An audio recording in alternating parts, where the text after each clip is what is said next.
Yes, I'm angry, but I got a lot of love. Always have ideas, they come from above. I've been knocked down, but I'm always stepping up. Grasping positivity whenever life gets tough. Hey everyone, welcome back to my channel. I hope everybody is having a great day. So today I'm going to be talking about how I manifested an apartment, my dog, my boyfriend, and how I manifested my court case to be dismissed. So a little disclaimer, guys. As fast as you can manifest these things is as fast as you can lose them. So if you try so hard to get these things, you're not necessarily try so hard, but if you put the time and the energy into manifesting what you want, and then you just kind of just lose that spark, you're not that grateful for it, or you just go back to your old habits or thinking badly about yourself, you will lose your manifestations for sure. And you might be starting over at square one, maybe 2-3 times again, until it finally sticks, that you're a powerful person. You can achieve anything you want with gratitude. All that. So let's get into the story. So the first things I'm going to be talking about is manifesting my apartment and manifesting my court case to be dismissed. So back in November 2020, I was so broke. Very, very broke. And I was kicked out. I was 1,700 miles away from my hometown, so it was a little rough at first. I was staying with a friend for a little bit. I wasn't working at the time, and it didn't work out. I stayed with her for about a week, or maybe 2, and then I ended up driving back to Chicago with very little money because I wasn't working, and that's a 26-hour drive back home. So I got back to Chicago, and I was staying with my brother, and I had $0 in my bank account. I got there at the end of November. I was there for 1 month until I got my apartment. So how I did that went from literally $0 to an apartment out of literally nowhere. Is I put so much time and effort into improving myself. So I was very dependent on alcohol at the time, and I was kind of addicted, to be honest. And it's a depressant, so it doesn't have you feeling great. It just becomes a constant cycle along with other substances. And once I got to Chicago, I decided I'm not going to live this life. There's much more in store for me. And I put all my time into improving myself. So I got a gym membership. Willie, come here. I got a gym membership, and I started going to the gym every day, like pretty early. I want to say before 9 every day. And I started reading books. I stopped drinking so much. And I just took opportunities that were in front of me. Not to just make money, do whatever I can just to make money, but I just seen opportunities to make money, and I went for that. And I listened to a lot of videos. They were 2-hour videos on energy and kind of religion in a way, more like higher power. Every time I was driving, I was listening to those in my car. And then I want to say I journaled too. Yeah, I was definitely journaling. And I just wanted better for myself. I had a checklist. It was on a dry erase board, and I got the things done every single day. I woke up happy, and I was able to quit drinking. And in exactly 1 month of being in Chicago, I was already driving back to Tucson, and I already had an apartment secured. And at that same time, so how I got kicked out was I did catch a case.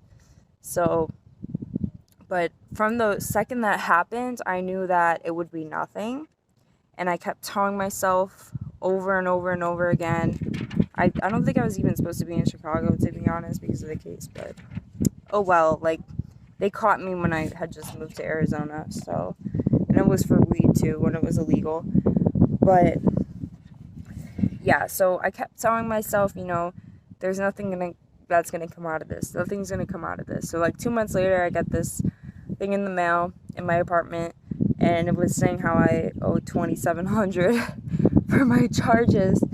I was like, that's kind of a lie, but I don't think I have to worry about it. And I kept telling myself, it'll pass, it'll pass, I don't have to pay that, I don't have to pay that. 1 month later, it got dismissed, and they dropped all my charges.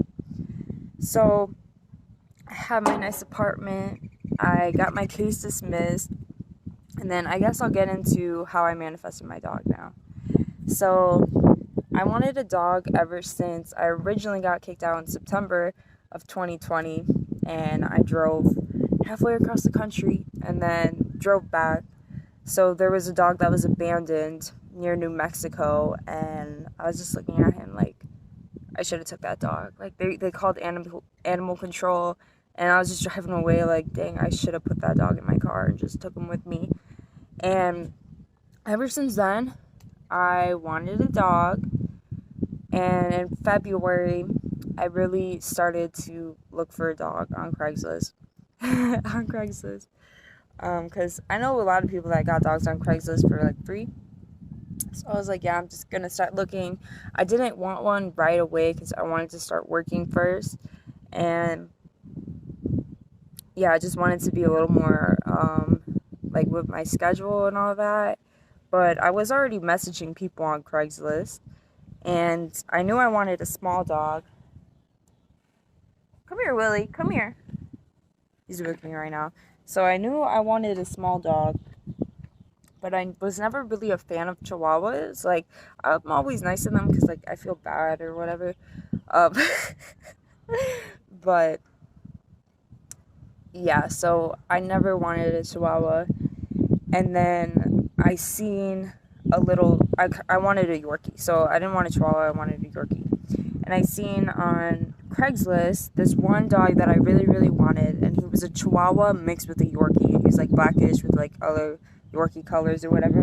Willie, come here. Stop it. Stop. Bad boy. Bad boy, Willie. I don't know what he was trying to do.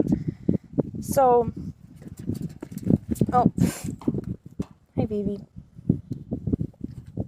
So, I kind of opened my mind up to the idea of a Chihuahua. I was like, he's super cute. I would love that dog. And the owner said he was, like, relocating, so I started texting him. I was like, hey, like, let me get that Yorkie. Let me get that Yorkie Chihuahua, please, please. And he never answered me. And I was like, okay, whatever. So, and I also knew that I wanted a dog that was a little older and that didn't bark or was already potty trained, so I wouldn't have to potty train him. So I basically wanted a very obedient dog on Craigslist. And yeah, so once I seen that one dog, I was open to Chihuahuas because I thought he was so dang cute. And I went to the dispensary like a few days, maybe a week after that, and I was there with my friend in line, and it took forever. We were literally in line for like an hour and a half. And I was telling my friend, I was like, I've been looking for a dog, but I haven't had any luck. I want one in a few weeks. And this lady overheard me in line telling my friend that I wanted a dog. And she goes, well, I got a dog if you want one. I was like, what? I was like, bet, like, let me see him. So her boyfriend came with him. Like, they were already there. He's in one of their trucks. They had a bunch of dogs. But they had this one for a year. They had Willie for a year. So, and it was the one night they were in Tucson, guys. They were literally from, I think, South Carolina. And it was the one night they were in Tucson. And they happened to be at the same dispensary as me. And I seen him, and he's a little Chihuahua, okay? He's a little bigger. He's 12 pounds. I don't know what he is. I think he's a pincher. But yeah, so he's a black Chihuahua, kind of like the Yorkie, but, like, bigger, buffer, and, like, sick. He's a sick-ass dog. So yeah, I seen him and I was like, wow, like he's perfect. And guess what? I get him. He doesn't bark. This dog literally, well, he does. Only when I leave. He has like some separation anxiety. Um, but yeah, he doesn't bark. He's potty trained, completely potty trained. And he was just a chill ass dog. Like after like a week, I was already used to him. I already had so much love for him, and he's literally like the best. Come here, Willie. Come here, baby. Come here. He's literally the best dog. And I got really lucky with him. I got really lucky. But yeah, that's how I manifested Willie Nelson. Literally everything I wanted. So the last thing I'll be talking about is how I manifested my boyfriend. So this is the funniest one. This is the most recent story as well. So I was in a really bad relationship. I'm sure you could tell I have like 4 videos posted about getting over somebody for, I don't even know how long I was posting those for. But yeah, I was in a bad relationship at the end of last year. It's very heartbroken for a very long time. I still kind of am. I'm still kind of hurt, to be honest. It's okay though. Everything happens for a reason. But yeah, so, but I knew that door was closed with him. I knew that I wasn't going to give him a second chance, and, you know, done is done. And yeah, once I left him, I never went back. So, and I had to drive like 40 minutes away too. And then I left that city. But I wasn't really like looking for somebody right away, to be honest. But I made a journal entry that I found about like 2 weeks ago. So I met my current boyfriend like 2 months ago now. Yeah, I wrote a journal entry and I sent it to him. I forgot I wrote it. It was about almost 3 weeks before I met him. I sent him a picture of it, and literally I was describing him. It was so funny. So funny. And yeah, so I basically scripted my boyfriend. I kind of knew where I was going to meet him too. Like before I went there, I told myself I was going to meet somebody, but at the same time I wasn't looking for anybody. I wasn't trying to be with anybody. But yeah, it just happened. And then again, right before that, I scripted his looks, okay? So about, I want to say a week before I met him, I scripted that he looks like a mixture of Victor Crumb from Harry Potter and the guy from Miss Congeniality, the guy that Sandra's like playing around with, you know. So yeah, I wrote down that that's what my boyfriend looks like, and I totally forgot I wrote that. And then I want to say a few weeks after I met him, we were together, and I seen him on one of my pieces of paper that I wrote that down. I was like, hold up, I was laughing so hard I showed him. And then, yeah, and then he shaved, and I was just like, wow, you really look like the guy from Miss Congeniality now. Oh my gosh. But yeah, he literally looks like who I manifested. And then also like some character-wise as well. But yeah, so that's how I manifested an apartment, my court case to be dismissed, my dog, and then my boyfriend. It's funny because I actually did lose.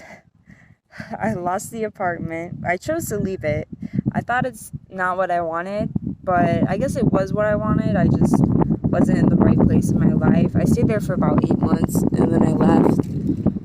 And I don't regret leaving at all. I just wasn't in the mindset to like keep it up. I kind of thought I didn't deserve a home, something like that. And then with the court case, about a little before a year after it was dismissed, they recharged me. Because I don't even know, but yeah, I was recharged for the case. And I want to say, so like 4 months before that, I was in a really bad situation, a very bad mindset. I didn't care about anything. I didn't care about myself barely. And I was just so wrapped up in the really toxic relationship I was in. And just, I was sad every single day. Like, I swear, I had no motivation to do anything. I could barely move. I barely wanted to walk my dog. And then that's another thing. I didn't have my dog for 2 months. I literally had to build myself up again. And I kind of lost him as a manifestation a little bit. He's right behind me. I don't know if you can see him. Yeah, I lost him for a little while. I had somebody I know watch him for 2 months. Actually, I think almost 3 months. Wait, no, 2 months. 2 months they watched him for. And yeah, that just goes to show, like, if you don't continue, you know, to put gratitude into things, to put effort into yourself and showing up every day, you know, as the best version of yourself, you're not going to have the best. You won't have the best. But yeah, I guess that's all I have to say.